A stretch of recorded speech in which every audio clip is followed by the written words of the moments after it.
Bonjour à tous, aujourd'hui analyse d'animation d'une scène d'un combat en particulier que vous m'avez beaucoup demandé, c'est Naruto versus Pain dans Naruto Shippuden. Et pour dire ça simplement, c'est une animation qui a créé pas mal de débats, certains l'ont trouvé absolument terrible, d'autres l'ont trouvé extrêmement dynamique et intéressante. Donc on va décortiquer ensemble cette animation assez particulière, voir pourquoi est-ce qu'elle est faite comme ça et pourquoi ça a désarçonné pas mal de monde. Petite mise en contexte pour une fois, en gros ici ça va être un combat entre Pain, donc un personnage qui est contrôlé par le chakra d'un autre gars si j'ai bien compris. Je suis pas du tout un expert Naruto, engueulez-moi en commentaire si vous voulez, ça fera du référencement. Trop de franchises, beaucoup trop de franchises. Et Naruto, c'est Naruto, il a Kyuubi en lui. Donc c'est globalement un combat hyper important dans la série, hyper attendu entre deux entités qui ont une force phénoménale. Et c'est justement là aussi que ça va jouer par rapport à l'animation. Beaucoup de personnes ont démonté cette animation en disant qu'elle était, je cite, complètement dégueulasse et très mal faite, alors que je pense qu'ils confondent un petit peu animation et style graphique, qui sont vraiment deux choses différentes. L'animation c'est le mouvement et le style graphique c'est littéralement le dessin et ce à quoi ça ressemble. Et très clairement, dans cette animation-là, le style graphique est vraiment différent d'autres animations que vous avez pu voir dans la série Naruto et Naruto Shippuden, qui sont beaucoup plus, on va dire, classiques d'habitude, et qui déforment moins les corps et qui ne font pas des choses considérées comme cartoon, comme ceci. Et ce qui a fait le plus parler, ce sont les coups de poing, donc vraiment le coup de poing de Kyuubi qui déforme complètement le visage de Pain. Quand on connaît l'animation et comment ça marche, on sait très bien que ce n'est pas une animation qui est fainéante en tout cas, parce que c'est une animation qui est particulièrement longue à faire, il y a tellement de poses différentes. Et surtout pour comprendre un peu mieux cette partie-là de l'animation, je pense que c'est intéressant de voir l'interview du directeur de l'animation, qui s'appelle Shingo Yamashita, et qui explique clairement tout ce qu'il voulait faire par rapport à cette animation-là. Il a par exemple dirigé l'animation de pas mal de scènes d'action dans la série Naruto, donc première du nom. C'est vraiment une approche personnelle qui divise forcément parce qu'elle est assez osée, on va dire, surtout au sein d'une animation beaucoup plus classique. あまりにも地に足がついてない動きっていうのは好きではなくてですね、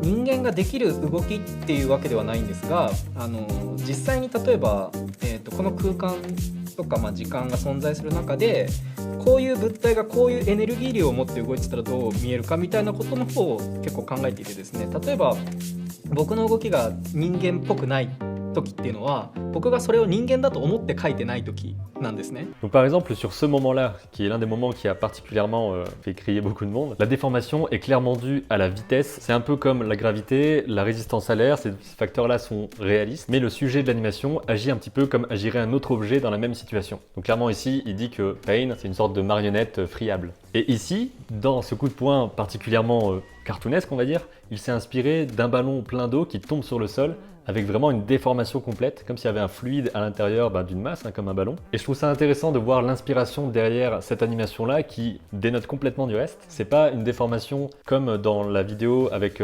Sasuke. On le voit à peine en vitesse réelle, alors que là, en vitesse réelle, on voit clairement le coup de poing et la déformation du visage de façon complètement exagérée parce que les images durent assez longtemps. Alors non, justement, ici il y a plus de dessins que dans les séquences précédentes puisque c'est animé en pas de 1, c'est-à-dire que chaque dessin est exposé pendant une image à l'écran. Ce qui veut dire que dans une seconde, il y a 24 images, donc ici 24 dessins dans ce contexte particulier, et donc le mouvement est décomposé à l'extrême puisque chaque image est un dessin différent du précédent. Ce qui donne beaucoup de précision dans le mouvement en très peu de temps. Et par rapport à cette déformation du corps, je me suis dit, tiens, comment réagit le corps humain en fait quand il se prend réellement des patates dans la tronche? Donc quoi de mieux à faire que de taper boxer slow motion sur YouTube? Et je suis tombé sur cette vidéo-là, où par exemple on voit ce coup de poing ici, qui vu image par image, il y a vraiment une déformation qui ressemble un petit peu à l'animation exagérée qu'on voit avec Pain.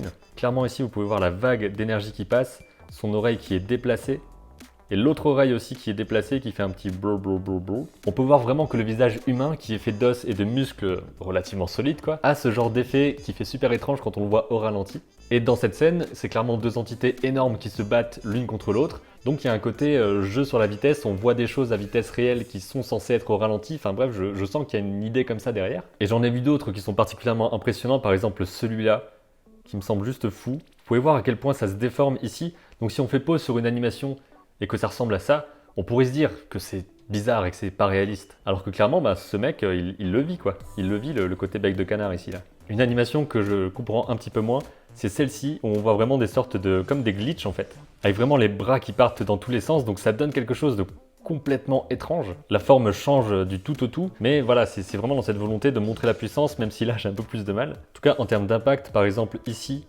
Sa déformation marche juste super bien, quoi. Il s'étire complètement en largeur. Certes, ça fait super cartoon, donc il y a un petit côté, d'un coup on est dans Tom et Jerry, dans Baby P Coyote, mais c'est un choix, je trouve ça plutôt osé de placer ça dans Naruto. Faut pas oublier aussi que tout ça, ça dépend de studios, mais aussi d'artistes qui mettent leurs pattes quelque part. Tous les artistes, tous les animateurs ont une patte différente, une patte graphique, une patte stylistique en termes d'animation surtout, le mouvement. En tout cas ici, on ne peut pas dire que c'est mal animé.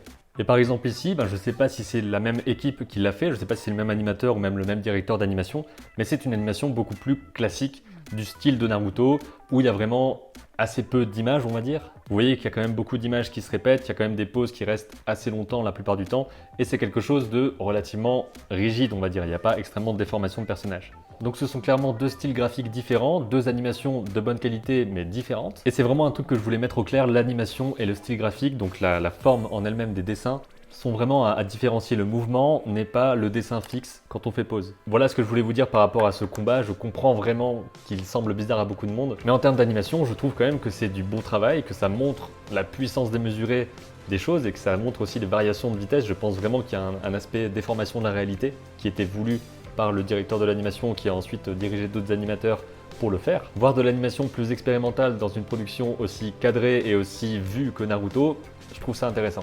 J'espère que cette mise en contexte de ce combat et de son contexte de production vous a aidé à comprendre un peu mieux le pourquoi. Après, vous aimez pas, ça c'est autre chose, mais de pourquoi est-ce que c'est fait comme ça, quelle était l'intention derrière ça. Dites-moi en commentaire au passage si vous trouvez ça bien mené, complètement dégueu, ou alors bien mené mais que ça n'a rien à faire dans Naruto. Bref, débattez de tout ça. Eh, les dessins, ils sont trop mal faits.